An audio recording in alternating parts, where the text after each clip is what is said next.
ஈஸ்வயன் என்னால் முடியல அப்படின்னு அவன் சொல்ல அதில் என்ன தோணுச்சோ அப்படியே அமைதியாயிட்டா.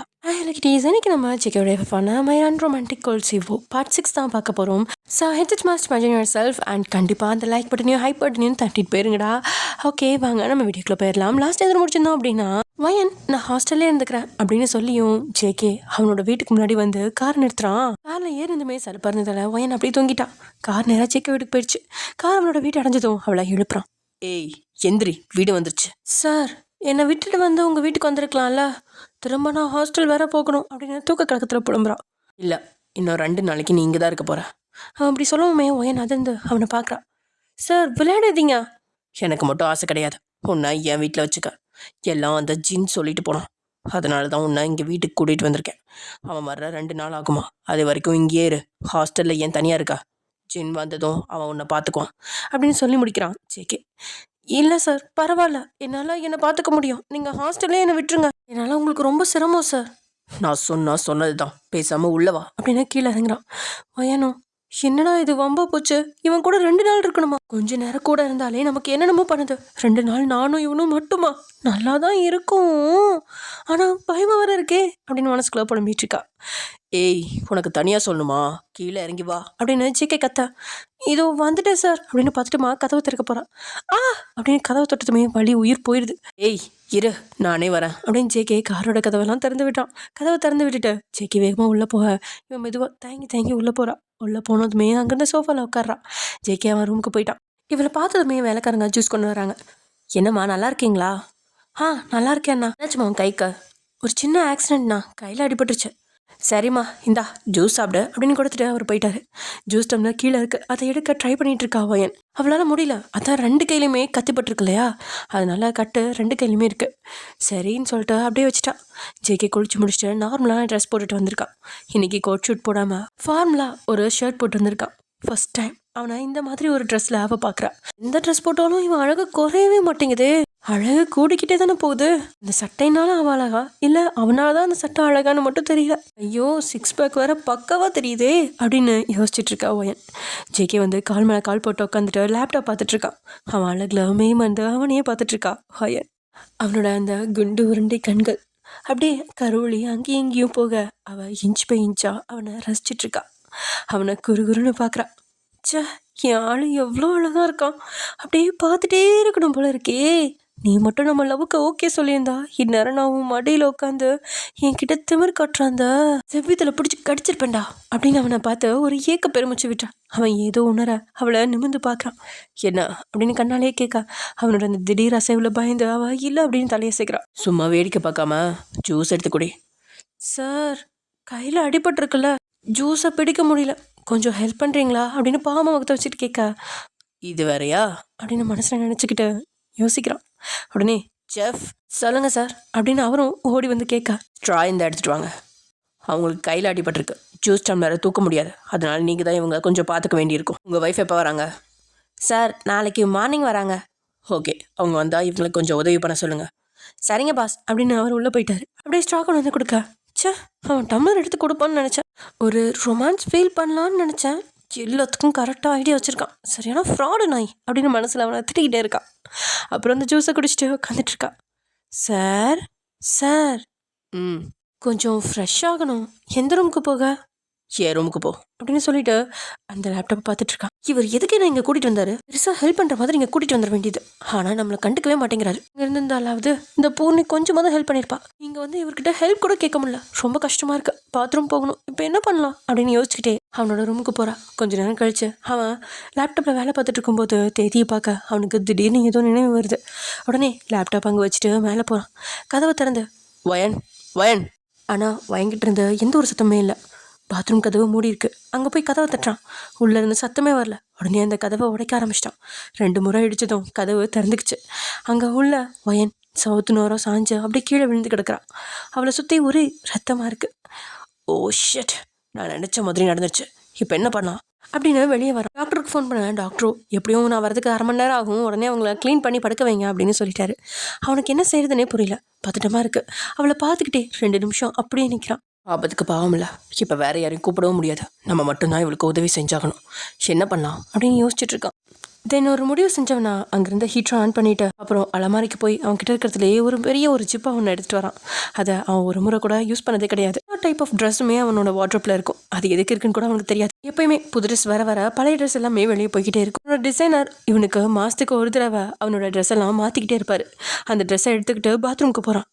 அங்கிருந்த கம்பியில வச்சுட்டு சுடுதண்ணியை விளையாவிட்டு அங்க அவ பக்கத்துல உட்காரான். அப்படியே அவளோட 2 கைகளையும் தன்னோட தோல் மேல போட்டுக்கிட்டு அவளோட ட்ரெஸ்ஸை கிளீன் பண்ணுமே அப்படின்னு சொல்லிட்டு லைட்டா கழிச்சான். அதை செய்யும் போதே அவனோட கை அப்படி நடுங்குது. வாடின மலர் மாதிரி முகம் சோகமா கண்கள் மூடி மயக்கத்துல இருக்கா. சில நிமிஷம் அவளோட முகத்தை அப்படியே பார்த்துட்டு இருக்கான் ஜேகே. அப்போதான் அவளோட அழகு முதல்ல அவனுக்கு தெரியுது. சில மணி நேரம் அவளோட ரோஜா மாதிரி இருந்த அவளோட உதட்டையே பார்த்துட்டு இருக்கான். அவனோட விரல் நேரா போய் அவளோட உதட்டை தடவுது. அப்புறம் ஒரு மாதிரி தைரியத்தை வர வச்சுக்கிட்டு அவளை அணைச்சு அப்புறம் பின்னிருந்த ஜிப்பை கழட்டான். அவளோட பேக் ஒயிட் கலர்ல இருக்கு. இன்னைக்கு ஒரு நாள் சில நொடிகள் மட்டுமே பார்த்த அந்த நொடிகள் அவனுக்கு வந்து போகுது. தென் அப்படியே கொஞ்சம் கொஞ்சமா அவளை வித்தவுட் ஆக்குறான். அவளோட கைகள் உரசும் போதெல்லாம் அப்படியே அவனுக்கு உடல் சிலுக்குது. அப்புறம் அவளை அணைச்சு மெல்ல தூக்கி நிறுத்துறான். அவனோட கைகள் ரெண்டும் அவனோட தோல் மேல இருக்கு. அவனோட கழுத்து பகுதிக்கு நேரா அவளோட முகம் சாஞ்சிருக்கு.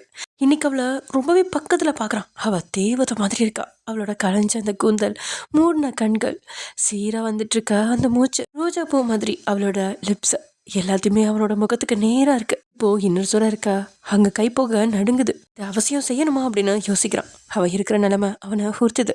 கண்டிப்பா அவளை குளிப்பட்டி ஆகணும் அப்படின்னு யோசிக்கிறான். கண்களை இருக்க மூடிக்கிட்டு அவன் மேல தண்ணி ஊத்துறான். அவளோட கைகள் இவனோட தோல் மேல இருக்கு. இவனோட ஒரு கை மட்டும் அவளோட தோலை பிடிச்சிருக்கு. இன்னொரு கையால ஒவ்வொரு தட்டு மாதிரி மேல தண்ணி ஊத்திட்டு இருக்கான். அப்புறம் அங்கிருந்து டவலை எடுக்க போக அவன் மொத்தமா அவன் மேலேயே சாஞ்சிட்டான். அவனோட கைகள் அவளை அணைச்சிருக்கு. வித்தோட்ல அப்படியே அவன் மேல கிடக்குறான்.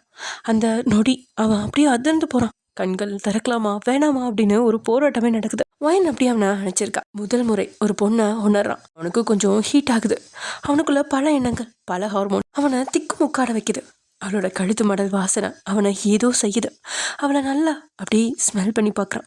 அப்புறம் கஷ்டப்படுத்தி தன்னை ஒரு மாதிரி சமாதானப்படுத்திட்டு அந்த நிலையிலையும் கூட ஜேகே தன் கண்ணை திறக்கல. தன் கண்ணை மேலும் இருக்க மூடிக்கிட்டான்.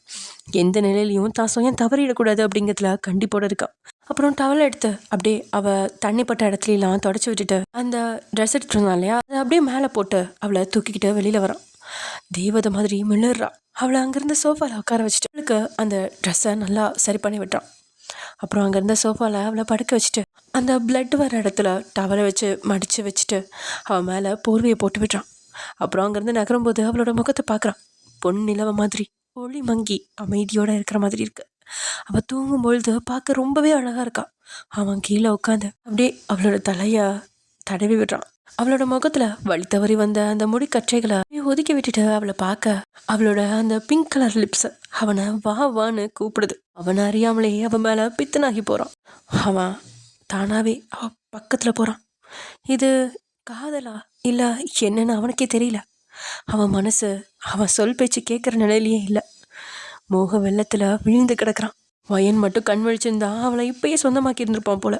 அவனோட உடம்பு நெருப்பா அப்படியே கொதிச்சிட்டு இருக்கு. தன்னையும் மீறி அந்த பொல்லாத வலைக்குள்ள விழுந்துட்டான். பக்கத்துல போய் அவளோட லிப்ஸ்ல தன் லிப்ஸை வைக்கிறான்.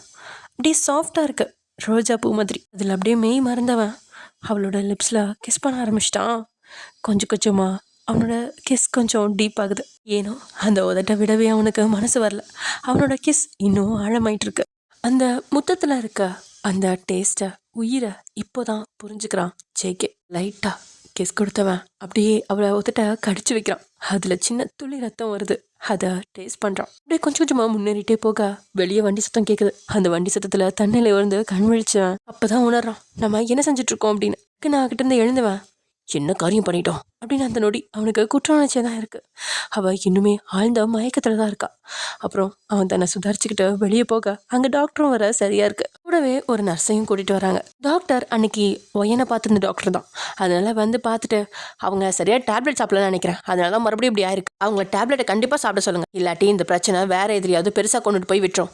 ஓகே டாக்டர், நான் உங்ககிட்ட சொல்கிறேன் சொல்ல டாக்டரும் ஸ்லிப் எழுதி கொடுத்துட்டு அங்கேருந்து போயிட்டாரு. அப்புறம் அந்த நர்ஸை ஈவினிங் வரைக்கும் அங்கே தங்கிக்க சொல்லிட்டான். அந்த நர்ஸும் அவளுக்கு தேவையானதெல்லாம் செஞ்சுட்டு இருக்காங்க. மாதிரி ஜேகே கிட்டேயும் சார் அவங்களுக்கு கொஞ்சம் திங்ஸ்லாம் வாங்கணும், வாங்கிட்டு வர முடியுமா கேட்க அவளும் எழுதி கொடுக்க சாமி கால் பண்ணி எல்லாத்தையும் வாங்கிட்டு வர சொல்கிறான். சொல்லுங்க பாஸ், இப்போ நான் உனக்கு ஒரு லிஸ்ட் அனுப்புவேன், அதை நீ வாங்கிட்டு நேராக என் வீட்டுக்கு வந்துடுறேன். ஓகே பாஸ் அப்படின்னு சொல்லிட்டு அந்த லிஸ்ட்டை பார்க்க எல்லாமே லேடிஸ் ஐட்டமாக இருக்குது. அடக்கடவுளே, என்ன இது எல்லாம் லேடிஸ் ஐட்டமாக இருக்குது, சாருக்கு எதுக்கு இந்த மாதிரி ஐட்டங்கள்லாம் அப்படின்னு யோசிக்கிறான். நமக்கு எதுக்கு வம்பு, சார் சொன்னார் நம்ம வாங்கிட்டு போய் கொடுத்துருவோம் அப்படின்னு நேராக கடைக்கு போய் எல்லாத்தையும் வாங்கிட்டு கொண்டு போய் ஜேகே ஹாலில் உட்காந்துருக்கா. அப்படியே ஜேகே கொண்டு போய் கொடுக்குறான். அதை வாங்கிட்டு நீ போகலாம். பாஸ் என்ன? இல்லை பாஸ், இது எல்லாமே லேடிஸ் ஐட்டமாக இருக்குது, அதனால.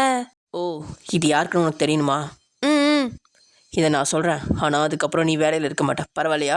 ஐயோ பாஸ், எனக்கு எதுக்கு இதெல்லாம் இதெல்லாம் தேவையில்லாத வேலை, நீங்கள் சொல்கிற வேலையை செய்ய தான் நான் இருக்கேன், எனக்கு எதுவும் தெரிய வேணாம், நான் கிளம்புறேன் அப்படின்னு ஒரே ஓட்டமாக ஓடிட்டான்.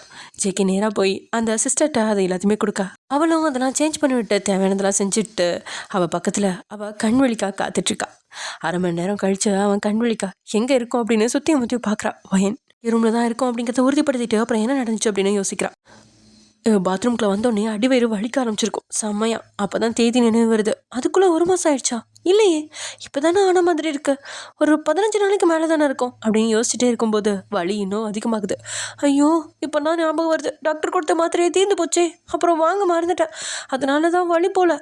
ஐயோ ரொம்ப வலிக்குது, என்ன பண்ணலாம், ஹிட்லர்கிட்டையும் சொல்ல முடியாதே அப்படின்னு யோசிக்கும்போது வலி அதிகமாகி அப்படி கீழே உட்காந்துட்டான். அப்போ உதிரப்போக்கு அதிகமாக இருந்த உணர்ந்து ஒரு நிலைக்கு மேலே கண்கள் இருட்டிக்கிட்டு அப்படியே மயங்கிட்டா. அங்கே மயங்கலண்ணா இங்கே எப்படி யோசிச்சுட்டு திரும்பும்போது அங்கே சேரில் உட்காந்தபடியே ஒரு நர்ஸ் இருக்காங்க. என்ன நடந்துக்கும் அப்படின்னு சொல்லி புரிஞ்சுக்கிட்டவ அப்படியே அவளை பார்க்க, இது என்ன புதுசாக இருக்கு, ஒருவேளை அவரோட தான் இருக்குமோ அப்படின்னு சட்டையை ஸ்மெல் பண்ணி பார்க்க அவனோட வாசனை.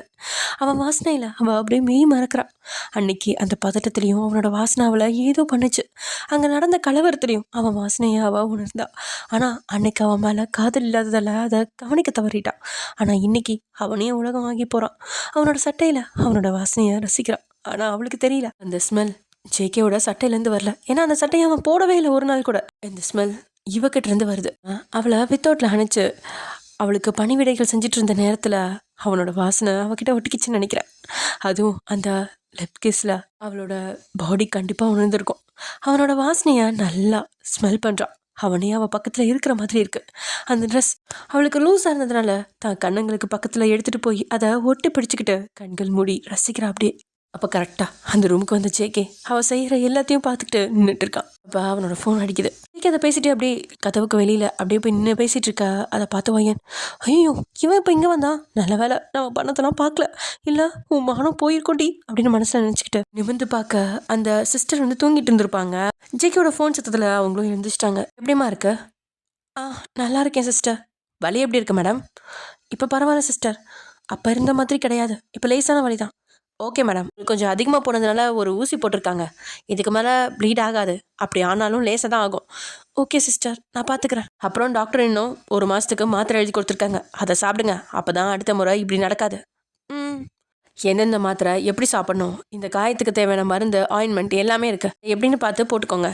அப்போ நான் கிளம்பட்டா, காலையில் வந்தது இப்போ நைட் ஆக போகுது அப்படின்னு அவன் இழுக்கா. ஓகே சிஸ்டர், நீங்கள் போயிட்டு வாங்க. தென் வெளியே வந்து ஜெக்கிட்டையும் சொல்லிட்டு அங்கேருந்து கிளம்பிட்டாங்க. இங்கே வயனுக்கு ரொம்பவே சோர்வாக இருக்குது. ரெஸ்ட் ரூம் போகலான்னு மெதுவாக எந்திரிக்கா, தலை சுற்றதுனால அப்படியே கீழே விழுக போகிறா. அப்போது ஜேகே வந்து அவளை தாங்கி பிடிக்கிறான். ஃபோன் பேசிக்கிட்டே கீழே போன ஜேகே அந்த சிஸ்டர் போனதுக்கப்புறம் இவன் என்ன பண்ணுறா அப்படின்னு பார்க்க ரூமுக்கு வர. அப்போ தான் அவள் தள்ளாடி கீழே விழ போக இவன் பதறி போய் அவளை பிடிச்சிட்டான். அவன் கை அவளை அணைச்சிருக்கு. எந்தவித பயமும் இல்லாமல் ஜேகேவோட கை அவன் மேலே படர்ந்துருக்கு. ஒருவேளை வித்தோட்டில் அவளை அணைச்சதாலையா அந்த தைரியமாக கூட இருக்கலாம். அவன் நிமிர்ந்து பார்க்க அங்கே ஜேகே அவளையே பார்த்துட்டு நின்றுட்டுருக்கான். அவன் கை அவன் மேலே பட்டதுமே அவளுக்கு ஒரு மாதிரி சிலுக்குது. முதல் தொடுகை மாதிரியே இல்லை, ஏதோ பல முறை அவளை ஹக் பண்ண மாதிரியே அவளுக்கு இருக்குது. 2 பேரோட கண்களும் மோதிக்கிச்சு. 2 பேரோட பார்வையும் உயிர் வரைக்கும் ஊடுருவி போகுது. 2 பேரோட காதல் தீயும் கொழுந்து விட்டு எரியுது. அதை வயினால உணர முடியுது. எப்படா உன் காதலை சொல்லுவ? என் அறிவுக்கு தெரியுது நீ என்னை காதலிக்கிறேன்னு, ஆனால் என் மனசு தான் ஏற்றுக்கவே மாட்டேங்குது. ப்ளீஸ் உன் மனசில் இருக்கிறத சொல்ல அப்படின்னு கண்ணாலே கேட்குறான். அவன் அவளை பார்த்துக்கிட்டே அவன் நினச்சதெல்லாம் கவனிக்காத மாதிரி அப்படியே நிற்க வைக்கிறான் அவளை. இப்போ என்ன வேணும், எதுக்கு எந்திரிச்சா? சார், அது ரெஸ்ட் ரூம் போகணும். என்னை கூப்பிட்டுருக்கலாம்ல. இதுக்கு போய் உங்களை கூப்பிட்றதா? உங்களை போய் டிஸ்டர்ப் பண்ண வேணான்னு. இங்கே பாரு, ஒருத்தருக்கு உடம்பு சரியில்லைங்கிற பட்சத்தில் அவங்களுக்கு தாராளமாக உதவி செய்யலாம். நீ வா, நான் கூட்டிகிட்டு போகிறேன். அவள் எதுவுமே சொல்ல. ஜேகே அவனோட கையை பிடிச்சிட்டு நடக்க வைக்க அவன் பின்னாடி அவனை பார்த்துக்கிட்டே ஒரு பொம்மை மாதிரி போகிறான். இல்லை உள்ளே கொண்டு போய் நிற்க வச்சுட்டு வெளியே வந்துட்டான் ஜேகே. பரவாயில்லையே, இவனுக்குள்ளேயும் ஒரு அன்னை தேசம் இருக்க தான் செய்வாங்க போல். முடியாதவங்களுக்கெல்லாம் உதவி பண்ணுறான். அப்படின்னு அவனை கிண்டல் பண்ணிட்டு தான் வேலையெல்லாம் முடிச்சுட்டு கொஞ்ச நேரம் கழிச்சு கதவை தட்டுறான். ஜேகே அகைன் அவளை கூட்டிட்டு போய் பெட்ல படுக்க வைக்கிறான். அப்புறம் அவளை பார்த்து, மணியாச்சு, சாப்பாடு இங்கே கொண்டு வர சொல்லவா? இல்லை சார், பசிக்கல. காலையில் ஒரு ஜூஸ் சாப்பிட்டதோட சரி, மத்தியானமும் சாப்பிடல, நைட்டு கொஞ்சம் சாப்பிடு இரு, கொண்டு வர சொல்கிறேன் அப்படின்னு அங்கேருந்து செஃப்க்கு கூப்பிட்றான். தென் அவரும் கொஞ்ச நேரம் கழிச்சு சாப்பாடுலாம் மேலே கொண்டு வர அங்கே டேபிளை வச்சு அடிக்கிட்டு இருக்காரு. இங்கே ஜேகேவும் வேலை பார்த்துட்டு இருந்தவன் ஒயனை கூப்பிட்றான். அவன் இப்படி அன்பாக பேசுறதுலாம் ஒயனுக்கு ரொம்ப புதுசாக இருக்குது. அவன் சொல்கிறா எல்லாமே பொம்மை மாதிரி சரி அப்படின்னு தலையாட்டிக்கிட்டே கேட்டுட்டு இருக்கா ஒயன். அதில் 2 பேருக்கும் 2 பிளேட்டில் இட்லிலாம் வச்சு அதில் ஒயனை சாப்பிட்டு சொல்ல ஒயனும் கையை தான் பார்க்குறா தூக்கி. சார், அதான் நான் வேணான்னு சொன்னேன், இப்போ எப்படி சாப்பிட்றது? அவன் ஏதோ சொல்ல வாயை திறக்கா. சார், ஸ்பூன் பிடிச்சலாம் என்னால் சாப்பிட முடியாது அப்படின்னு சொல்லிட்டு முகத்தை சோகமாக வச்சுக்கிட்டா. நான் எதுவுமே சொல்லையே. இல்லை சார், நீங்கள் அடுத்ததான் அதான் சொல்ல போகிறீங்க. அதான் நான் முன்னாடியே சொல்லிட்டேன். சரி, இப்போ என்ன பண்ணலாம்? யாராவது ஊட்டி விட்டால் நல்லாயிருக்கும் அப்படின்னு சொல்லிக்கிட்டே அங்கேருந்து சோத்தை பார்க்குறா. நான் உனக்கு ஊட்டி விடணுமா அப்படின்னு துமுற அவளை பார்க்க. சரி சார், சரி, யாரும் எனக்கு ஊட்டி விட வேணாம், நீங்கள் தானே சாப்பிட சொன்னீங்க, அதனால தான் சொன்னேன். அப்படி ஒன்றும் யாரும் கஷ்டப்பட்டு நான் சாப்பிடணுன்னு எந்த அவசியமும் இல்லை, நான் இப்போவே போய் படுத்துறேன் அப்படின்னு சொல்லிட்டு அவள் ஓமா போய் படுத்துக்கிட்டா. இங்கே ஜேகே அவன் பாட்டுக்கு போய் ஹேண்ட் வாஷ் பண்ணிட்டு வந்து அவன் பாட்டுக்கு சாப்பிட ஆரம்பிச்சிட்டான். சாம்பார் வாசனை வேற மூக்க தொலைக்குது. ஒயன் எழுந்து திரும்பி பார்க்குறா. அங்கே ஜேகே நல்லா டேஸ்ட் பண்ணி சாப்பிட்டுட்டு இருக்கா. அட படுபாவி, என்னை விட்டுட்டு இப்படி சாப்பிட்றான் பாரு அப்படின்னு மனசில் திட்டா. ஒயன்மா விட்டா எல்லாத்தையும் சாப்பிட்ருவான், சாப்பாடு விஷயத்தில் வீம்பு பிடிச்சா அவ்வளோதான், வானா அம்மானாலாம் பார்க்காதடி, போய் சாப்பிடு அப்படின்னு மூளையெல்லாம் நடிக்க அவன் பக்கத்தில் போய் உட்கார். ஜேகே சாப்பிட்றதையே பார்த்துட்டு இருக்கா. அவன் கடுப்பாயி, என்ன வேணும்? சார், நீங்கள் மட்டும் சாப்பிட்றீங்க, எனக்கும் பசிக்குது. சாப்பிடு, உன்னை யார் சாப்பிட வேணான்னு சொன்னது? சார், இந்த கையை வச்சுக்கிட்டு எப்படி சாப்பிட்றது? உங்களுக்கு கொஞ்சம் கூட மனசாட்சியே இல்லையா அப்படின்னு முகத்தை சோகமாக வச்சுக்கிட்டு நடிக்கிறா.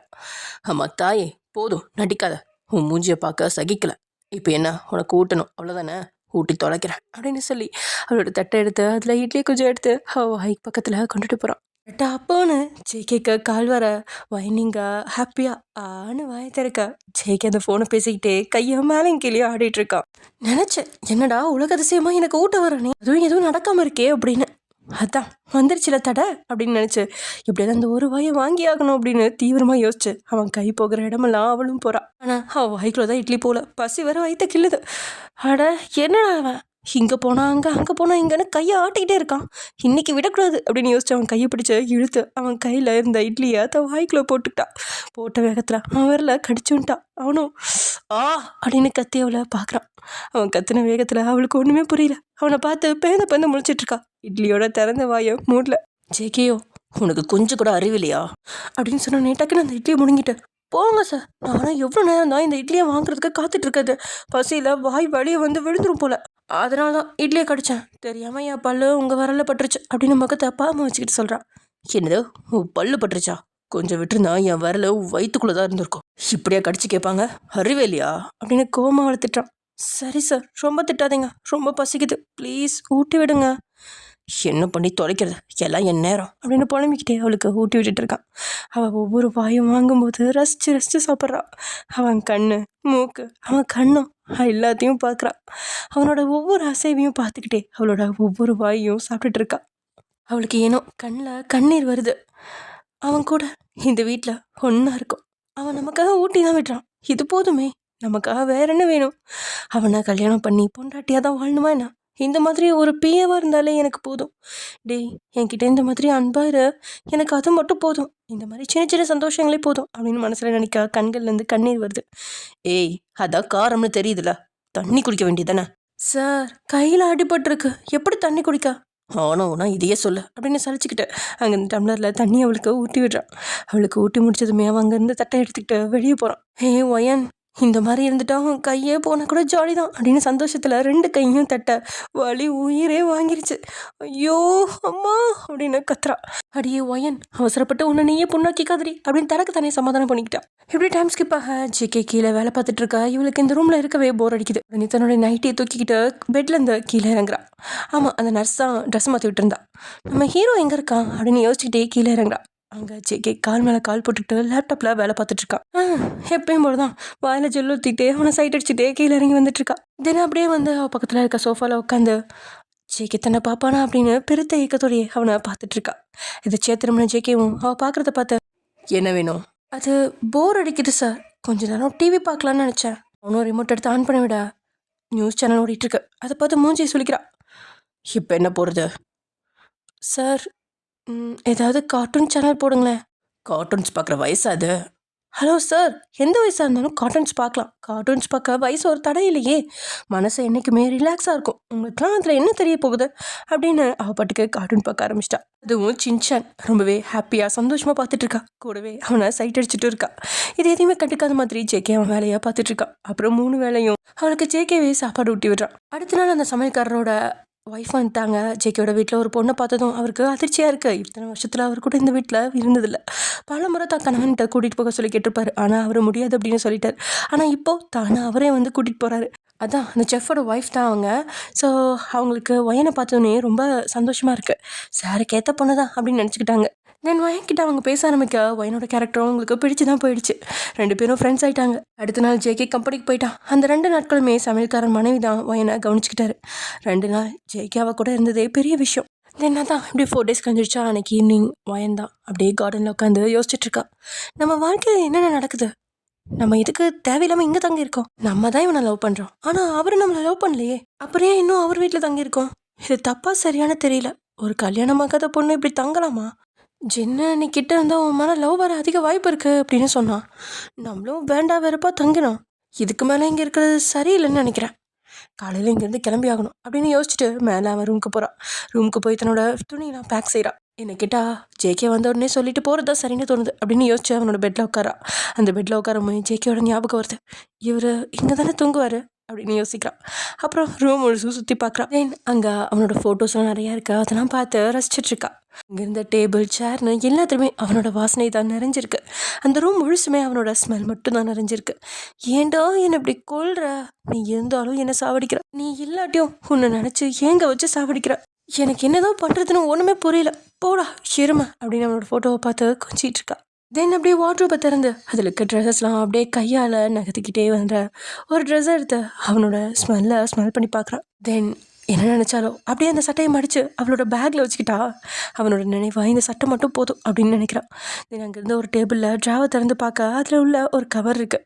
இது என்னது ஃபைல் மாதிரி இல்லையே, என்னவா இருக்கும் அப்படின்னு அதை எடுத்து பிரித்து பார்க்க அதில் ஒரு ரெட் கலரும் ஒரு ஸ்கை ப்ளூ கலரும் கலந்த ஒரு பட்டு புடவை இருக்குது. இது என்னடா, ஒரு பேச்சுலர் ரூம்குள்ளே ஒரு புடவை, அதுவும் அவ்வளோ சூப்பராக இருக்குது. என் ஆளுக்கு டேஸ்ட் நல்லா தான் இருக்குது அப்படின்னு புடவையை பிரித்து பார்க்குறா. அவளுக்கு வச்சு பார்க்க நல்லா இருக்குது, சூப்பராக இருக்கே.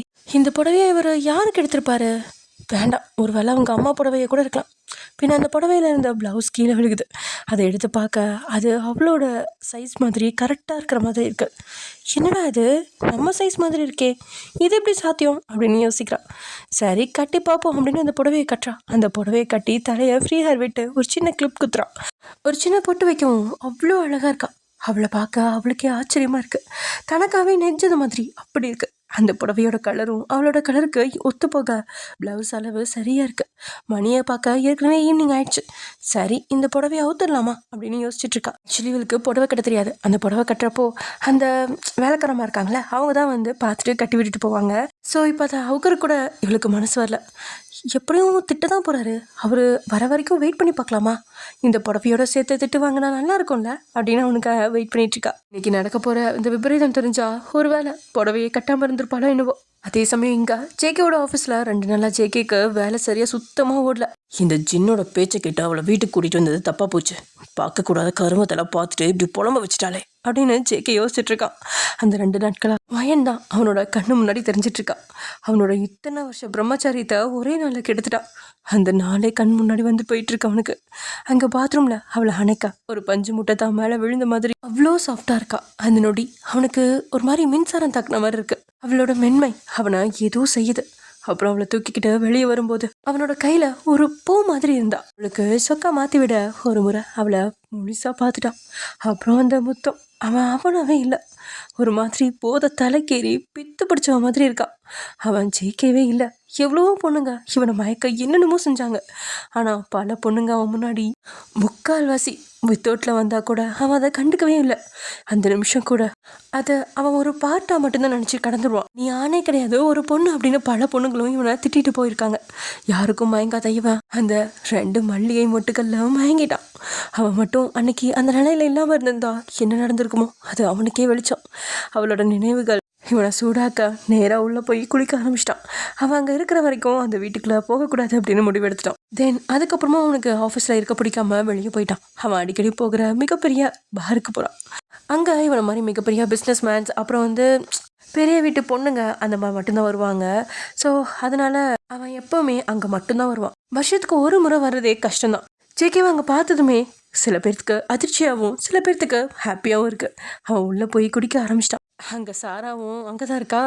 ஜேகேவை பார்க்க வேகமாக வந்த சாரா, இவன் இங்கே என்ன பண்ணுறான் அப்படின்னு யோசிச்சுட்டே, கொஞ்ச நாள் நான் ஊரில் இல்லை, அதுக்குள்ளே என்னென்னமோ நடக்குது. சாரா, இப்படியே விட்டால் ஜேகே உன் கை நிலவி போயிடுவான், இதுக்கு ஒரு முடிவு கட்டணும் அப்படின்னு உள்ளே போகிறான். உள்ளே போய் பார்க்க ஒரு சேரில் உட்காந்து குடிச்சிட்டு இருக்கான். என்னடா உலக அதிசயமாக இருக்குது, ஜேகே குடிக்கவே மாட்டான், அதுவும் இந்தளவுக்கு என்னைக்குமே குடிக்க மாட்டானே, இன்னைக்கு என்னடா ஒரு முடா குடிக்கார மாதிரி இப்படி குடிக்கிறான். ஆமாம், ஜேகே அவளை மறக்கிறதுக்கு தானே குடிச்சிட்டு இருக்கான், அதுவும் அவளை அப்படி பார்த்தது. அப்போது அவளுக்கு ஒரு ஐடியா தோண, சரி ஓகே அன்னைக்கு தான் வச்சாயிடுச்சு, இன்னைக்கு அதை நிறைவேற்றுறேன் என்ன அப்படின்னு அன்னைக்கு வாங்கின மருந்துல கொஞ்சம் மிச்சம் இருக்க அதை அதே மாதிரி பேரட்ட சொல்லி அதை ஜேகேவோட ட்ரிங்க்ஸில் கலக்க சொல்லிட்டான். ஜேகே அதையும் கண்டுக்காம குடிச்சிட்டான். அதை குடிச்சது மட்டும் இல்லாமல் இன்னும் ஊற்றி ஊற்றி குடிச்சிட்டே இருக்கான் அவன் பாட்டுக்கு. என்ன அவன் இதுவே அவன் மூளையில் இந்நேரம் செயல்பட ஆரம்பிச்சிருக்குமே, ஆனால் அவன் இன்னும் குடிச்சிட்டு இருக்கான் அப்படின்னு சாரா தான் கொஞ்சம் ஷாக்கிங்காக பார்த்துட்ருக்கா. தென் அதுக்கப்புறம் ஜேகே கிட்ட போய், ஹாய் ஜேகே, இங்கே என்ன பண்ணிட்டு இருக்க, இப்போதான் நான் உன்னை பார்த்தேன் அப்படின்னு ஒன்றுமே தெரியாத மாதிரி போய் பேசிகிட்டு இருக்கா. ஜேகே எதுவுமே பேசல, சாராவையே நில குத்தாமல் பார்த்துட்டு இருக்கான். அவனுக்கு ஒரு மாதிரி சூடு ஏற ஆரம்பிச்சிருச்சு, முரட்டுத்தனமாக இருக்குது. அவன் கட்டுப்பாட்டிலே இல்லை. பையன் அவன் சாராவை கண்டுக்கல. இவனுக்கு திமுற பார்த்தியா, இந்த போதையிலையும் என்னை பார்க்க மாட்டேங்கிறான், இன்னைக்கு நீ என்கிட்ட வசமா சிக்கனடா, இனி நீ என் காலடியில் தான் விழுந்து கிடக்கணும் அப்படின்னு யோசிச்சுக்கிட்டே ஜேகேவை பார்க்குறா. ஜேகே அகைன் குடிச்சிட்டு இருக்கா. ஹே ஜேகே, போதும், இதுக்கு மேலே குடிக்காதீங்க, இதுவே ரொம்ப குடிச்சிட்டிங்க, இதுக்கு மேலே குடிச்சா உடம்பு என்னத்துக்குடா ஆகும் அப்படின்னு அவனை தடுக்கிறா. அவன் தான் குடிக்கிறத தடுக்கிறா அப்படின்னு தெரிஞ்சதுமே ஜேகே கோவமா அவளை பார்க்குறான். அவன் கண்கள் கோபத்தையா சவந்திருக்கா. அவன் முகம் ருத்ரமூர்த்தியாக இருக்கு. அவனோட அந்த பார்வையில் இவன் பயந்து தான் போறா. இன்னும் இப்படி முறைக்கிறான், அப்படி நான் என்ன சொல்லிட்டேன், குடிக்க வேணும்னு தானே சொன்னேன், இது ஒரு தப்பா அப்படின்னு அமைதியாக இருக்கா. அப்புறம் இன்னும் 2 கிளாஸ் உள்ளே போகுது. எழுந்த ஜேகேவால நிலைய நிற்க கூட முடியல, தள்ளாடி கீழே விழுக போக அவனை தாங்கி பிடிக்கிறா சாரா. ஏய் ஜேகே, பார்த்துடா இரு, நான் உனக்கு ஹெல்ப் பண்ணுறேன் அப்படின்னு சொல்லி அவனோட கையெடுத்து தன் தோள் மேலே போட்டுக்கிட்டு அவன் நடக்க முடியாமல் தள்ளாடி நடந்துட்டுருக்கான். அவள் ஆல்ரெடி பிளான் பண்ண மாதிரியே அங்கே புக் பண்ணியிருந்த ரூமுக்கு கூட்டிகிட்டு போகிறான். ரூமை திறந்து அங்கே தான் சோஃபாவில் ஜேகே உட்கார வைக்கிறான். ஜேகே, இன்னைக்கு நீ என் வலையில் சிக்கனடா அப்படின்னு மெல்ல அவன் பக்கத்தில் உட்காடுறான். அவனும் சோஃபாவோட மேல் பக்கம் தலையை சாய்ச்சி வச்சுக்கிட்டு 2 கைகளையும் சோஃபாவில் மேலே வச்சு கண்ணை மூடி படுத்திருக்கான். இவன் அவன் பக்கத்தில் ஒட்டி உட்காந்து ஒரு கையை அவனோட இதயத்தின் மேலே வச்சு அப்புறம் மெல்ல நகர்ந்து அவனோட கழுத்து பக்கம் தன் முகத்தை பதிக்கிறான். அவனோட காது மடல்ல லைட்டாக கடிக்கிறான். அவனும் எந்தவித எதிர்ப்பும் இல்லாமல் அதை ரசிச்சுக்கிட்டு இருக்கான். அவள் லைட்டாக அவளோட மூச்சு காத்த அவனோட காதுக்குள்ளே விட ஜேகே வாயிலேருந்து ஏதோ சவுண்டு வருது. அவள் அப்படியே மெல்ல நகர்ந்து அவனோட மடி மேலே உட்காந்து அவனோட கழுத்தை கட்டிப்பிடிச்சு அப்படியே அவனோட நெத்தியில் கிஸ் பண்ணுறான். அவனோட கைகளும் இவளோட இடையை வளைக்குது. அவள் அப்படியே நகர்ந்து அவனோட கண்களில் கிஸ் பண்ண இவனோட கைகள் ஹூக்கு கழட்ட கரெக்டாக இவனும் அவளோட கழுத்தில் முகத்தை புதைச்சி வந்தான். அந்த ஸ்மெல் பண்ணி பார்க்குறான். அந்த ஸ்மெல் இவனுக்கு டிஃப்ரெண்ட்டாக தெரியும். அவனோட மூளை ஏதோ தப்பாக நடக்குது அப்படின்னு அலாரம் அடிக்க அவன் கோவப்பட ஆரம்பிச்சிட்டான். அப்படியே டக்குன்னு ஒரே அவனை ஆணை கத்திக்கிட்டே அவள் கீழே போய் விழுகிறான். அவள் ட்ரெஸ் எல்லாம் கழிஞ்சிருக்கு. இதை எதிர்பார்க்காத அவள் தான் முகத்தில் கிடந்த கூந்தலை விளக்கிட்டு அவனை பார்க்குறா. அவன் முகம் கோவத்தில் செவந்திருக்கு. இவ்வளோ கோவமாக ஜேகே அவள் பார்த்ததே கிடையாது. முகம்லாம் வேத்து நடுநடுங்கி போயிட்டான். அவன் அவளை பார்த்து, உன் வேலையை என்கிட்ட காமிக்காத, கொன்றுவேன் அப்படின்னு விரல் நீட்டி பயமுறுத்துறான்.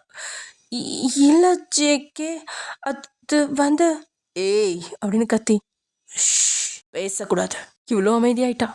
ஜேகே தடுமாறி எழுந்து அப்படியே வெளியே போகிறான். ஜேகே நில்லு. அவன் நிற்க, ஏன் ஜேகே என்னை பிடிக்கல உனக்கு, உன்னை காலேஜ்லேருந்து உயிருக்கு உயிராக உன்னை லவ் பண்ணுறேன், அதனால எனக்கு இது தப்பாக தோணலை, ப்ளீஸ் ஜேகே என்னை புரிஞ்சுக்கோ, நீ இல்லாமல் என்னால் வாழ முடியாது, ப்ளீஸ் ஜேகே.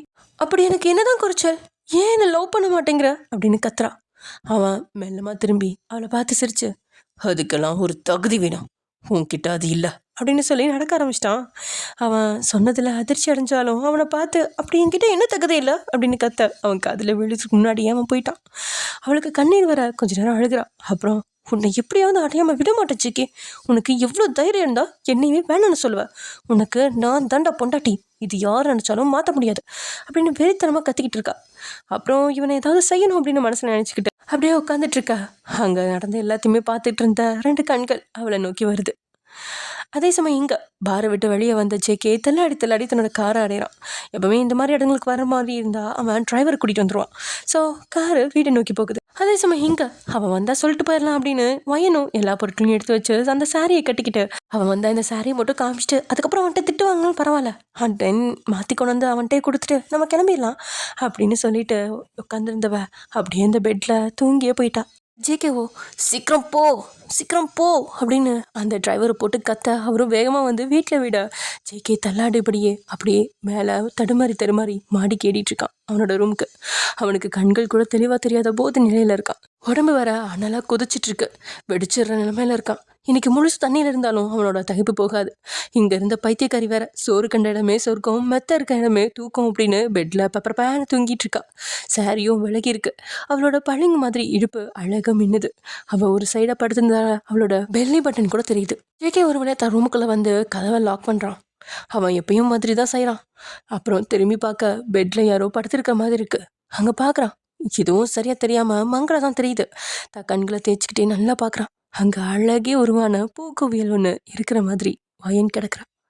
காற்றுல ஆற்ற அந்த கூந்தல் நல்ல கருமையான வில் மாதிரி பூர்வம், மீன் மாதிரி கண்கள், கத்தி சண்டை போடுற கூர்மையான மூக்கு, ரோஜா இதழ்களே பூத்தது மாதிரி பிங்க் நிற லிப்ஸ், கள்ளங்கம்படம் இல்லாத அந்த குழந்தை மாதிரி அழகாக தூங்குற முகம், அழகான காது, அதில் சின்ன தோடு, நெத்தியில் சின்ன சின்ன முடிக்கற்றைகள் யாரையோ பிடிக்க காற்றுல ஆடிக்கிட்டு இருக்கு. நெத்தியில் சின்ன போட்டு அது அந்த முகத்தை இன்னும் அழகாக மாற்றுது. ஒரு கை கன்னத்து பக்கத்தில் இருக்கா, இன்னொரு கை தலகாணி மேலே ஃபோனை வச்சுக்கிட்டு அப்படியே இருக்கு. சேலை முந்தான அவிழ்ந்திருந்ததால அது கைக்கடியில் மாட்டி சுருண்டிருக்கு. அதனால அந்த இடை அவன் கண்ணுக்கு விருந்தாகுது. உலகத்திலே சேலை தான் ஒரு பொண்ணை அழகாக காட்டும். அந்த லேசா தெரிகிற இடை கூட அவ்வளோ அழகாக மின்னுது. ஏனோ அங்கே அவளை பார்த்து அவனுக்கு போதும் இன்னும் தலைக்கேறுது. மெல்ல அவள் பக்கத்தில் போகிறான். அவன் முன்னாடி முட்டிங்கால் போட்டு அவன் முகத்தையே பார்த்துட்டு இருக்கான். காற்றுல அவள் கூந்தல் அவளோட முகத்தை மறைக்க அவன் மெல்ல அதை விளக்கி அவளோட காது மடலில் டக் பண்ணி விடுறான். அப்படியே மெல்ல அவளோட கன்னத்தை வருடுறான். அந்த தூக்கத்துலேயும் அவள் உடம்பு சிரிக்குது. அவன் கண்ணில் அவளோட லிப்ஸ் தெரிய அவன் மெல்ல தான் விரல் கொண்டு அந்த லிப்ஸை டச் பண்ண அதுக்கு மேலே கண்ட்ரோல் பண்ண முடியாமல் அவளை கிஸ் பண்ண ஆரம்பிச்சிட்டான். அந்த லிப்ஸோட சாஃப்ட்னஸ் இவனை இன்னும் பித்தனாக்க தான் செய்யுது. மேலும் மேலும் அவன் கிஸ் பண்ணிகிட்டே இருக்கா. ரொம்பவே வன்மையாகுது. லோவர் லிப்ஸ் அப்பர் லிப்ஸ்னு பயங்கரமாக அவன் கிஸ் பண்ணிட்டு இருக்கா. அவனோட கை அணிச்சியா அவளோட இடை நோக்கி போகுது. அவளோட ஹிப்பில் கை வச்சு அழுத்தி கிள்றான். இவ்வளோ நேரம் கனவு அப்படின்னு நினச்சிக்கிட்டு கனவுல மிதந்துட்டு இருந்த ஒயன் அவன் தொடுதல் அவன் முத்தம் எல்லாத்தையும் கனவுல நடக்குது அப்படின்னு நினச்சிட்டு இருந்தா. அவளோட மனசு கவர்ந்த அந்த கல்வ நிலையா கனவுலையாவது அவன் கூட காதல் யுத்த செயலான்னு செஞ்சிட்ருக்கா. ஆனால் அவளையும் மீறி அவளோட உடம்பு ஒரு மாதிரி சூடாக அவள் தூக்கம் கொஞ்சம் கொஞ்சமாக களைய ஆரம்பிக்குது. அப்படி கிளனதுல தூக்கம் கலைஞ்சு கண் விழிச்சு பார்க்க கண்மூட்ட நிலையில் ஜேகே அவளோட லிப்ஸை கடிச்சிக்கிட்டு இருக்கான். இப்போ அவளுக்கு என்ன செய்யறதுனே தெரில. அதிர்ச்சியில் உறைஞ்சிருக்கா. எந்த மாதிரி ரியாக்ட் பண்ணுறதுன்னு அவளுக்கு ஒன்றுமே புரியல. கொஞ்ச நேரம் போக அவளோட லிப்ஸ் இப்போது வலிக்க ஆரம்பிச்சிருச்சு. அந்த வழியில் தண்ணியில உணர்ந்தவ இப்போ தான் இருக்கிற நிலைமை உணர்ந்து உடனே அவனை தள்ளி விட்டு எழுந்து உட்காரா. அவள் தள்ளின வேகத்தில் இது எதையுமே எதிர்பார்க்காத ஜேகே ஒரு அடி கீழே போய் விழுந்துட்டான். தனக்கு கிடைச்ச பொருளை யாரோ பிடுங்கிட்டது மாதிரி அவனோட முகத்தில் அவ்வளோ ஒரு ஏமாற்றம். சார் என்ன பண்ணுறீங்க அப்படின்னு சொல்லிக்கிட்டே பதறி எழுந்து நிற்கிறான். அவனோட ஆசையில் மண் விழுந்த கோவத்தில் எழுந்து நிற்கிறான் ஜேகே கோவமா. அவன் மேலேருந்து கீழ் வரைக்கும் பார்க்க அப்போதான் அவள் கீழே பார்க்குறான். அந்த புது சேலையை போட்டிருக்கா. ஐயோ இந்த சிலையை கழட்டு மறந்துட்டோமா, அதனால தான் இவர் முறைக்கிறாரா? கண் விழிக்கும் போது இவர் ஏன் அப்படி பண்ணாரு? இவர் மனசில் என்ன நினச்சிட்டு இருக்காரு? இவர் எப்படி நான் தொடலாம்? நானும் பைத்திய மாதிரி கனவு நினச்சிட்டு இருந்திருக்கேன் அப்படின்னு அவனை பார்க்க அவன் இன்னும் இவளையே தான் பார்த்துட்டு இருக்கான். அவன் ஒரு அடி முன்னோக்கி வர எனக்கு ஒரு மாதிரி உதறல் எடுத்துருச்சு. அவள் கால் அணிச்சியா பின்னாடி நடக்குது. சார் இந்த புடவையை போட்டது தப்பு தான், தெரியாம பண்ணிட்டேன். அதுக்கு உங்ககிட்ட 1000 முறை மன்னிப்பு கேட்குறேன். ப்ளீஸ் என்னை மன்னிச்சிருங்க. இப்போவே உங்கள் புடவையை தரேன் சார் அப்படின்னு பயந்துக்கிட்டு திக்கி திணறி பேசுகிறான். அது எதுவுமே அவனோட காதுகளில் விழவே இல்லை. அவன் மண்டையில் போதையில் தலைக்கேறி இருக்கா. பாடிலாம் ஹீட் ஆகி முறுக்கேறி இருக்கு.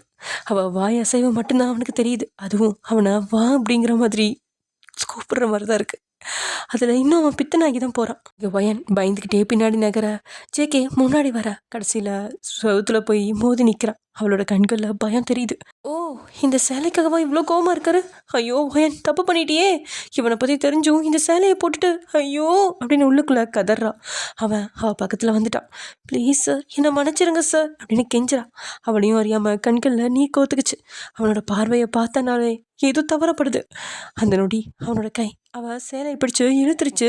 அவள் பதறி போய் அந்த சாரியை பிடிச்சி இழுத்து அவன் கைக்குள்ளே போக அந்த மாதிரி தடுக்கிறான். ஐயோ சார் என்ன பண்ணுறீங்க, கொஞ்சம் பொறுங்க, நானே வேறு ட்ரெஸ் போட்டு உங்கள் சாரி தந்துடுறேன் அப்படின்னு கத்தி கெஞ்சிறான். அவள் பேச்சு எதுவுமே அவன் காதுக்குள்ளே போகல. ஏற்கனவே போதையில் இருக்கிறதுனால அவனுக்கு பலம் கூடி இருக்கு. தான் முழு பலத்தையும் கொண்டு அந்த சேலையை பிடிச்சி இழுக்க அது ஃபுல்லாக உருவி எடுத்துட்டான். அவள் வெறும் இப்போது ப்ளவுஸ் அண்ட் இன்ஸ்கர்ட்டோட இருக்கா. சார் என்ன பண்ணுறீங்க அப்படின்னு பயந்துக்கிட்டே எழுந்து நிற்கிறான். சார் இது ரொம்ப தப்பு, நீங்கள் இப்படி பண்ணக்கூடாது, உங்களை நம்பி தானே இங்கே தங்கினேன், நீங்கள் இப்படிப்பட்டவர் இல்லையே சார், ஏன் சார் அப்படின்னு மனசு வலிக்க அழுகிறான். அந்த அப்பர் அது அழகாக காட்சி அடிக்குது. அவன் எதுவுமே பேசல. அவன் கண்கள் ஒரே இடத்துல வெறிச்சு பார்க்க அப்போ தான் அதை கவனிச்சு கையை வச்சு மறைக்கிறான். குழந்தைகிட்ட இருக்கிற மிட்டாய் எப்படிங்கிட்டா எப்படி இருக்கும் அந்த மாதிரி இவனோட முகமும் அப்படி சுருங்கி போகுது. உடனே அவளை கோவமாக முறைக்கிறான். பொறுக்கி ஏதோ அவனோட மிட்டாயை பிடுங்கின மாதிரி இப்படி முறைக்கிறான். டேய் அது என்னோடது அப்படின்னு கோவமா மனசுல நினைச்சுக்கிறா ஹயன். எனக்கு அவன் ஏன் இப்படி நடந்துக்கிறான் அப்படின்னு தெரியல. அவனோட கண்களும் அன்னைக்கு பார்த்தால அதே மாதிரியே தான் இருக்கு. இந்த கண்கள் இந்த பார்வையே சரியில்லையே அப்படின்னு பயந்துக்கிட்டு ஹயன் இங்க இருந்து எப்படியாவது போயிரு, இன்னைக்கு மட்டும் இவன் கிட்ட சிக்கனா சத்தடி போவலே, உன்னை இவன் சாப்பிடாம விட மாட்டான், எப்படியாவது தப்பிச்சு போயிடுறீ அப்படின்னு மனசுல நினைச்சுக்கிட்டு கதவை பாக்குறான். வெளியே போய் கதவை லாக் பண்ணி விட்டணும் அப்படின்னு யோசிச்சு திடீர்னு கதவை நோக்கி ஓட போய் அந்த லாக்கையும் திறக்க ட்ரை பண்ண அதுக்குள்ள வேகமா ஓடி வந்து கதவை திறக்க முடியாதபடி ஜேகே அவளை தடுக்க. சார் ப்ளீஸ் சார் என்னை வெளியே போக விடுங்க அப்படின்னு கத்தி அந்த தாளை திறக்க ட்ரை பண்ணுறான். அவள் முயற்சியில் திமுற அதில் கோவம் கொண்டு அவள் தலைமுடியை கொத்தா பிடிச்சி கன்னத்தில் பலார்னு ஒரு அற விடுறான் ஜேகே. அவன் அடித்த வேகத்தில் 2 அடி தள்ளி போய் கீழே விழுந்துட்டான். வலி தாங்க முடியல. அவன் கண்களில் கண்ணீர் கொட்டுது. அவள் அழுதுகிட்டே ப்ளீஸ் சார் என்னை விட்டுருங்க, இனி உங்கள் கண்ணு முன்னாடியே வரமாட்டேன் சார், நான் பண்ணதெல்லாம் தப்பு தான் சார், உங்ககிட்ட கெஞ்சி கேட்குறேன் சார், ப்ளீஸ் நீங்கள் இப்படிப்பட்டவர் இல்லை சார், நீங்கள் நல்லவர் தானே, ஒரு பொண்ணுக்கிட்ட எப்படி நடந்துக்கிறதுன்னு உங்களுக்கு தெரியும் தானே, ப்ளீஸ் சார் வேண்டாம் அப்படின்னு அழுதுகிட்டே உட்காந்தபடியே அப்படியே பின்னாடி நகர்றான். ஆனால் அவன் கண்களுக்கு அது எல்லாமே தெரிஞ்சதானே சரியான அரக்க. அப்படியே அவள் பக்கத்தில் வந்து அவள் முடியை பிடிச்சி இழுத்து அவளை நிற்க வைக்கிறான். அவள் ரோஜா பூ போன்ற அந்த லிப்ஸ் அதில் அவன் கிஸ் பண்ண போல அவள் முகத்தை திருப்பிக்கிறான். அவனுக்கு அதில் கோவம் தான் வருது. என்னடி அன்னைக்கு இனிச்சது இப்போ கசக்குதா அப்படின்னு கேட்டுக்கிட்டே அவள் தாடையை பிடிச்சி இழுத்து அவளோட லிப்ஸில் கிஸ் பண்ணுறான். அவள் கைகளால் தடுக்க முயற்சி பண்ண அவளோட முடியை இருக்கிறான். தலையில் வடி எடுக்க டக்குன்னு அவளோட கையை தலைக்கு கொண்டு போய் அவனோட கையை எடுக்க ட்ரை பண்ணிகிட்ருக்கா. ஜேகே மெல்ல கொடுக்க ஆரம்பித்த அந்த முத்தம் அவளோட லிப்ஸோட டேஸ்ட்டில் வன்மையாகுது. நேரங்கள் போக இன்னும் வன்மை தான் ஆகுது. தலையெல்லாம் வலி, உதட்டிலையும் வலி. அப்புறம் ரொம்ப நேரம் ஆனதுனால மூச்சு வேற முட்டுது. கண்களில் கண்ணீர் ஆறா ஓடுது. எப்படியாவது இவங்கிட்ட தப்பிச்சே ஆகணும் அப்படின்னு நினச்சா. நான் மனசை கவர்ந்த அந்த கல்வானே ரொம்பவே வலியை கொடுக்குறான் அப்படின்னு நினைக்கும் போது அவளுக்கு மனசு வலிக்குது. ப்ளீஸ்டா இப்படி பண்ணாத, இப்படி மிருக மாதிரி நடந்துக்காதடா அப்படின்னு மனசுக்குள்ள கண்ணீர் சிந்துறா. அவன்கிட்ட கத்தி சொல்லணும் போல இருக்கு. ஆனால் அவன் தான் கேட்குற நிலைமையிலே இல்லையே. அவனுக்கு மூச்சு முட்டை அவளை விடுறான். ஜேகே அசவ நோடி அவனை தடுத்து அவன் முகத்திலேயே ஒரு குத்துறா வயன். குத்திட்டு கதை கிட்ட ஓடுறான். ஜேகேக்கும் மூக்கில் சம வலி. அவனும் மூக்கை பிடிச்சிக்கிட்டு அவளை பிடிக்கிறதுக்காக அங்கே ஓட்டுறான். அந்த மருந்தோட வீரியம் வேலை செய்யுது. அவனால் அவனை கண்ட்ரோல் பண்ணவே முடியல. அவனுக்கு அவள் இப்போவே வேணும் அப்படின்னு தோணுது. ஆனால் அந்த சாரா கிட்ட தன்னை வெளிப்படுத்தாத ஜேகே இவகிட்ட தன்னை வெளிப்படுத்த முயற்சி செஞ்சுட்டு இருக்கான். எந்த பொண்ணையும் கண்ணை தாண்டி பேசாத ஜேகே இன்னைக்கு இவ்வளோ முழுசாக பார்க்க ட்ரை பண்ணிட்டு இருக்கான். ஆனால் அவனுக்கு ஒன்று புரியல. லவ்வோட போயிருந்தா அவளையே கொடுத்துருப்பா கண்ணவன் மேலே இருந்த நம்பிக்கையில். நம்ம ஜேகேக்கு அது தோணல. அந்த மூக்கில் குத்துன வலி அதுலேயும் கோபத்துலேயும் எத்தனை பொண்ணுங்க என்னை அடையதான் இருக்காங்க, இவன் என்னடானா என்னையவே வேண்டாம்னு சொல்லி அடிக்கிறான் அப்படின்ற ஈகோ வெறியிலையும் அவள் பின்னாடி ஓடுறான். அவள் கதவை திறந்த அந்த நொடி இவன் பின்னாடி இருந்து அவள் ப்ளவுஸை பிடிக்க அதே மாதிரி தான் அன்னைக்கு மாதிரியே ஆயிடுச்சு. அதில் ஒரு நொடி அப்படியே அமைதியாகிறான். இப்போ அவள் அப்பரில் வித்தவுட்டில் அப்படியே இருக்கா. அப்படியே அழுதுகிட்டு கால்களுக்கு நடுவில் தன்னை மறைச்சிக்கிட்டு அழுதுட்டுருக்கா. அவன் அவளை பார்த்து ஒரு வில்லன் மாதிரி சிரிச்சு கதவை அடைஞ்சு தாழ்பால் போடுறான். அப்படியே அவளை ரசிச்சுக்கிட்டே உட்காந்த நிலையிலேயே அவளை அப்படியே அழையக்கா தூக்கிட்டு வந்து பெட்டில் உட்கார வைக்கிறான். அவள் இன்னுமே முகத்தை மூடிக்கிட்டு அழுதுகிட்டு தான் இருக்கா. அதுவும் அவன் இப்படி பண்ணதுமே அவளுக்கு போயிடுச்சு. மனசே உடஞ்சிருச்சு. இனி அவ்வளோதான், என் வாழ்க்கை முடிஞ்சிருச்சு அப்படின்னு அழைக்க ஆரம்பிச்சிட்டான். ஜேகே வேணாண்டா வேணாம் அப்படின்னு அழுகிறான். அவன்கிட்ட பூவாதாண்டா இருக்கணும்னு நினைக்கிறேன், ஆனால் என்னை நாசமாக்காதடா அப்படின்னு மனசுக்குள்ள நினச்சவளுக்கு என்னமோ மாதிரிதான் இருக்கு.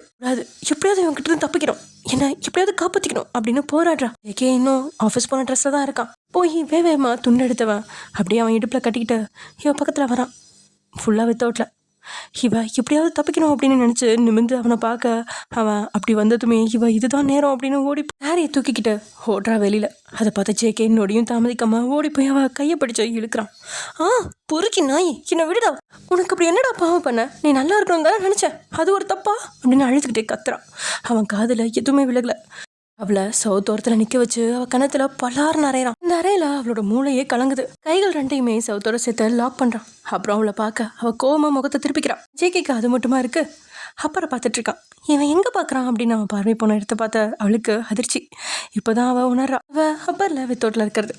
உடனே பொறுக்கி என்னடா பண்ற, என்னை பாக்குறதுக்கு எந்த உரிமையும் இல்லடா, என்னை விட்டுறா. அவன் அவளை பார்த்து இது முதல் முறைன்னு நினைக்கிறியா அப்படின்னு கேட்க அவள் அழுதுகிட்டே அவனை பார்க்குறான்.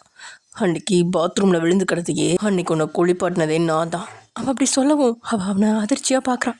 அவன் சிரிச்சுட்டே அப்பவே ஃபுல்லாக அமுக்கி அப்படின்னு இழுக்க சே அப்படின்னு வெறுப்ப முகத்தை திருப்பிக்கிட்டான். அதையெல்லாம் அவன் புரிஞ்சுக்கிற நிலைமையிலேயே இல்லையே. அவள் அப்படி வெறுப்பாக திரும்பினதுமே அவளுக்கு கோபம் பெரியா மாறுது. நீ அப்பரில் வேலையை காமிக்கா பாவம் அவளுக்கு தான் என்ன பண்ணுறதுனே தெரில. விடுடா விடுடா அப்படின்னு கண்ணீர் மழுது கத்துறான். கையை தான் அழுத்தி பிடிச்சிருக்கான்ல வழியிலையும் இதுலையும். ஜேக்கியும் அப்படியே அவளை கூட்டிகிட்டு போய் பெட்டில் படுக்க வைக்க இவ்வளோ திமிர என்ன பண்ணுறதுன்னு தெரில அவளுக்கு. இதுக்கு மேலே அவனை எதுவும் அவளால் பண்ணவும் முடியல. அப்படியே பயத்தில் நடுங்கிட்டு இருக்கா. இனி எல்லாம் முடிஞ்சது அப்படின்னு நினச்சி அவனை பார்க்க அவனும் அவளை தான் பார்க்குறான். அப்புறம் ஒரு முடிவெடுத்தலா கண்ணீரோட சார் என்ன லவ் பண்ணுறீங்க தானே? ஏன்னா நான் உங்களை லவ் பண்ணுறேன் சார். உங்கள் மனசுலேயும் நான் இருந்தா இப்போவே உங்களை என் கணவனா நான் நினச்சி நான் என்னை தரேன் சார்.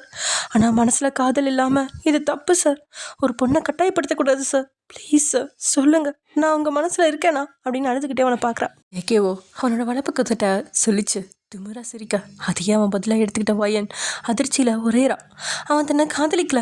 இப்போ அவன் நம்ம கூட இருக்க போறானா அப்படின்னு நினைக்க அந்த நொடி வயனுக்கு எதையுமே வெடிச்சு செதுருது. கண்களில் கண்ணீர் பெருகுது. இவ்வளோ நாள் காத்திருந்ததான் வீணா போயிடுச்சு. எப்படி அவனால் முடியுது இப்படி லவ் இல்லாமல் ஒரு பொண்ணை இப்படிலாம் பண்ண? அட்லீஸ்ட் அவளை பிடிக்கவாது வேணும்ல. அப்போ ஐயோ தப்பு பண்ணிட்டனே. இவனை நம்பி இவன் வீட்டில் தங்கினது தப்பு தான். இவன் மனசை மாற்ற முயற்சி பண்ணுறங்கிற பேரில் இங்கே தங்கினது ஏன் தப்பு தான் அப்படின்னு அழுகிறான். இவனுக்கு தான் மனசு இல்லையே. இவன் ஒரு சுயநலவாதி. ப்ளீஸ் ஜேகே ப்ளீஸ் என்னை விட்டு. நீ நினைக்கிற பொண்ணு நான் கிடையாது. காசுக்காக எதையும் செய்கிறவன் நான் கிடையாது. நீ நினச்சா 1000 பொண்ணுங்க அவன் கூட வருவாங்க. அந்த லிஸ்ட்டில் என்னையும் சேர்க்காத அப்படின்னு கெஞ்சிரான். நான் பலமாக அடிச்சு விட்டுடா பொறுக்கி, உனக்கு எல்லாம் மனசாச்சே இல்லையா கொலகாரா அப்படின்னு அவன் கத்திட்டு இருக்கா. அப்போ என்னோட ஃபோன் அடிக்குது. ஜின்னு தான் ஃபோன் பண்ணுறான். எனக்கு ஏதோ மனசுக்கு தப்பாக நடக்கிற மாதிரி தோணியிருக்கும் போல, அதனால தான் கால் பண்ணியிருக்கான். ஆனால் 2 நாளாக ஜேகே வரல, இன்றைக்கும் வரமாட்டான் அப்படின்னு நினச்சிட்டு விட்டுட்டான். ஐயோ ஃபோன் அடிக்குது, இது எப்படியாவது எடுக்கணும். இதை எடுத்து பேசிட்டா ஏதாவது உதவி கிடைக்கும். எப்படியாவது எடுத்துருவோம். ஏன் இப்பயும் உனக்கிட்ட போகல, நீ இன்னும் ஃபுல் ட்ரெஸ்ஸில் தான் இருக்க, அதனால பிரச்சனை இல்லை, இவன்கிட்ட இருந்து தப்பிச்சிடலாம் அப்படின்னு சொல்லிட்டு கைகளை கொண்டு முயற்சி செஞ்சுட்டு இருக்கா அந்த ஃபோன் எடுக்க. நான் வேலையை பார்த்துட்டு இருந்த ஜேகே அவள் கைகள் போகிற திசையை பார்க்க ஃபோன் எடுக்க போகிறா அப்படின்னு தெரிஞ்ச உடனே என்கிட்ட இருந்து உன்னால் தப்பிக்கவே முடியாது, இன்னைக்கு நீ எனக்கு தான் அப்படின்னு நினச்சான் போல. வேகமாக அந்த ஃபோனை தட்டி கீழே போட்டுட்டு இந்த ஃபோனோட உயிரும் பிரிஞ்சிருச்சு. எனக்கு கிடைச்ச கடைசி ஆயுதமும் போயிடுச்சு அப்படின்னு நொந்து அழுகிறான். தயவு செஞ்சு என்னை விட்டுறா அப்படின்னு கதறான். அவன் அதுக்கெல்லாம் செவி கொடுத்தானே. அவன் வேலையில் கண்ணு கருத்துமா இருக்கான். முடியை பிடிச்சு ஆட்டுறா, கிள்ளி வைக்கிறா, அடிக்கிறா, போடா நாயே அப்படின்னு அவனை தள்ளிவிடவும் ட்ரை பண்ணுறான். ஆனால் அது அவனுக்கு தொல்லையாக இருக்க. அவளோட கண்ணத்தில் முத்தம் கொடுத்து என்னால் முடியல ப்ளீஸ் அப்படின்னு ஜேகே சொல்ல அதிர்ந்து தான் போகிறா ஓயன். வேகமாக அவன் முகத்தை பார்க்குறான். அதில் காதல் தெரியல அப்படின்னாலும் ஏதோ ஒரு வித்தியாசமாக இருக்குது. இதுக்கு மேலே முடியாது அப்படின்னு அவன் வெறி கொண்டு பாய அவளை ஃபுல் வித்தவுட் ஆக்குறான். ஏனோ ஜேகே ஒவ்வொன்றையும் ரசிச்சு செய்கிறான். இந்த அழகு அந்த இது எல்லாமே தனக்கு மட்டும் தான் சொந்தம் அப்படின்னு அவன் கர்வத்தோடனே எல்லாத்தையுமே செஞ்சிட்ருக்கான். வயனுக்கு அந்த ப்ளீஸ் அப்படிங்கிற ஒரு வார்த்தையில் என்ன தோணுச்சு தெரில, அவ்வளோ அமைதியாயிட்டான். அப்புறம் எங்கள் ஜேகேவும் அந்த மருந்தோட வீரியத்தினால என்ன பண்ணுறோம் அப்படின்னு தெரியாமல் ஏதோ பண்ணிட்டு இருக்கா. இங்கே ஒயனோட நிலைமை தான் ரொம்ப மோசமாயிட்டு இருக்கு. அவள் அப்படியே மயக்கத்தில் ஒரு மாதிரி ஆழ்ந்த உறக்கத்துக்கு போயிட்டா. அவகிட்ட கொஞ்சம் அசைவு கூட இல்லை. அதை உணர நிலையும் இவன் இல்லை. அவனுடைய சொத்து அவனுக்கு கிடைச்சிருச்சு அப்படிங்கிற மாதிரி அந்த போதை நிலையிலுமே மகிழ்ச்சியா அவளை பார்த்து அவனை அறியாமலே அவளோட முகத்துல கடைஞ்சிருந்த முடியெல்லாம் ஒதுக்கி அவளோட நெத்தையில ஒரு கிஸ் கொடுத்துட்டு அப்படியே அவள் பக்கத்துல படுத்துக்கிட்டு சீட்டை போத்திட்டு ஏனோ தெரில எனக்கு அவ்வளோ ஒரு நிம்மதியாக இருக்குது. அவளை அப்படியே ஹக் பண்ணிட்டு தூங்க ஆரம்பிச்சிட்டான். பல நாள் கழிச்சு ரொம்ப மகிழ்ச்சியில் மன நிறைவோட அவன் மேலே இருந்த வாசனையை ஸ்மெல் பண்ணிக்கிட்டே நிம்மதியாக தூங்குறான். உன்னோட இடத்துல வேற யார் இருந்தாலும் இது நடந்திருக்காது, இந்த இடத்த வேற யாராலையும் நிரப்பவும் முடியாது அப்படின்னு அவனோட மனசாட்சி சொல்லி அங்கே தூங்கிட்டு இருக்கு. இந்த ஒயனால் லவ் பண்ணவே இல்லைன்றான். ஆனால் அவன் மேலே இருக்க வாசனை அவனுக்கு பிடிச்சிருக்கு. அவள் கூட மட்டும் தான் இருப்பேன் அப்படின்னு சொல்கிறான். அந்த சாராவை ஒதுக்கிட்டு வந்திருக்கான். இவனுக்கு உண்மையிலேயே அவன் மேலே லவ் இருக்கா இல்லையா? நாளைக்கு இவளை கல்யாணம் பண்ணிப்பானா இல்லை இவ ஒரு ஸ்டேட்டஸே இல்லாதவா, லோ கிளாஸ் பீப்புளெலாம் நான் கல்யாணம் பண்ணிக்க மாட்டேன் அப்படின்றானா? என்ன ஆக போகுதோ தெரியலையே. ஓகே ஃப்ரெண்ட்ஸ், நாளைக்கு நம்ம பார்க்கலாம் நெக்ஸ்ட் வீடியோவில். பாய்.